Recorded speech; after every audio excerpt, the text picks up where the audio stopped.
we have one of the OGs of DTF here on the A-List.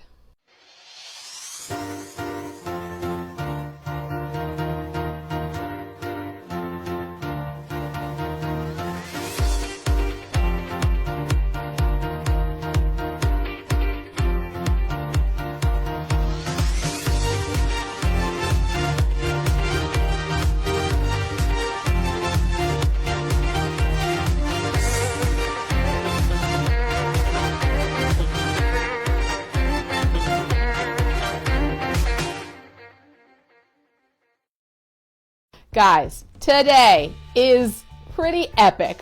We are doing our local business spotlight on a woman who actually needs no introduction, but I'm going to give you just a small one. Her name is Jenkins. She is literally Frederick's go-to seamstress. If you go on any sort of Facebook group and anybody needs any kind of a seamstress, Joni is the first, middle, and last person that everyone wants to talk about. I like Joni because the first time I met her, we really bonded over the fact that we're both kind of out there, we're both kind of free spirits, but guess what? We're both killing the game. In fact, the last time I went to Joni, I went into her store, she told me just take out the drawstring on that thing you're wearing, and that was it. She didn't even do any services, she just told me, hey, this is how you could fix it. You look fabulous. She told me my ass looked amazing. Hello. And then she sent me along my way. What more could a girl want, Allison? Like, you come in, somebody's like, oh, just do this. I'm not going to charge you. By the way, your ass looks amazing. Have a great day. That's all. Like, honestly, just done. That was great. It was great. So let's get started on our interview with Joni.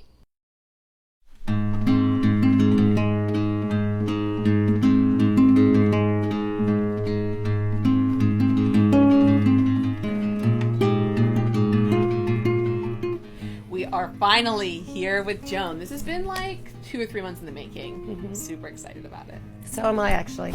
Oh, where are you originally from? I'm from a small town close to Frederick, which is called Woodbine. Woodbine, got it. Yes, we're familiar with Woodbine. What made you come to Frederick and set up your business here in Frederick?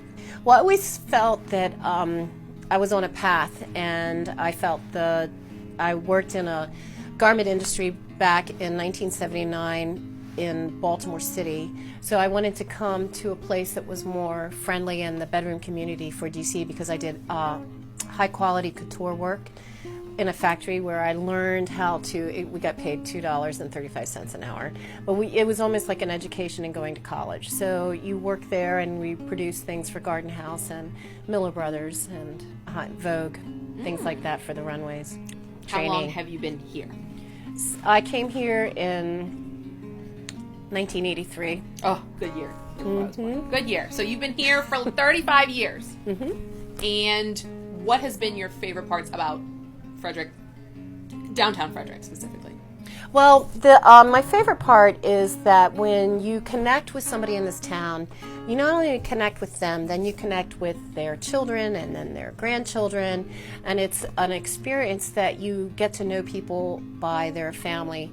So when people say your name in Frederick, first of all, it doesn't matter if you are the most free spirit, purple-haired person in the world, or if you're the most conservative person in the world.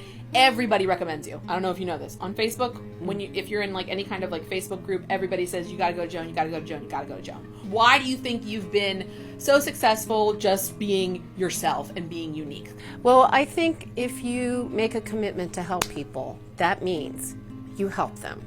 It doesn't matter that dinner's waiting on the oven. It doesn't matter. If you make that commitment and you're going to help everyone that comes through your door, you don't tell them no. So what you're saying is that people might not necessarily, agree with your stance on this, your stance on that. No, it doesn't matter. Because you are putting yourself out there and you really sacrifice yourself to help them. They see past all that, and they see to the inside, right? My sister's favorite line is a Russian proverb, which is like, you do it first and talk about it afterwards.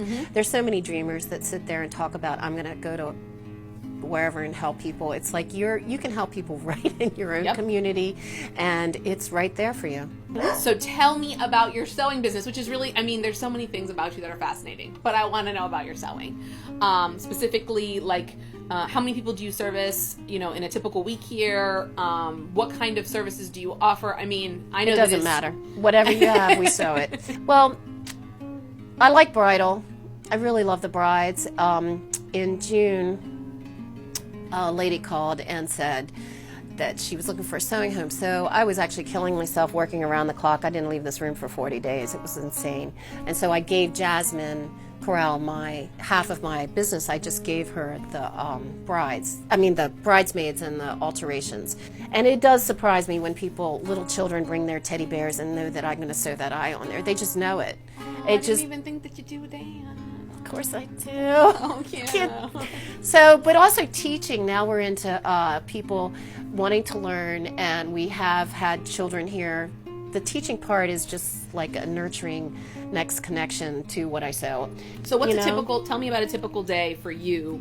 Just what time do you wake up in the morning? What kind of things do you see, and what time do you go to bed at night? I don't have an alarm clock. The best thing I ever did was never use it. Okay. Because when you feel the inspiration, you need to rest, you need to be able to be inspired, you need to follow this internal clock. Mm-hmm. So people start coming. They would come at 6 in the morning if I let them. But, sometimes they start coming around 9 and they just pop in. It's no appointments. Can we talk about the dress?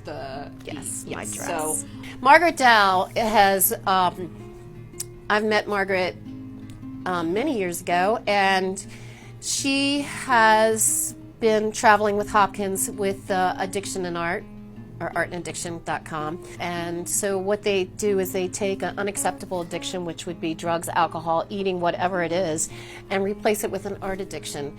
And then it changes people's lives. They get a bigger high than they've ever had doing an art show, creating something and being positive. The art was transferred to fabric.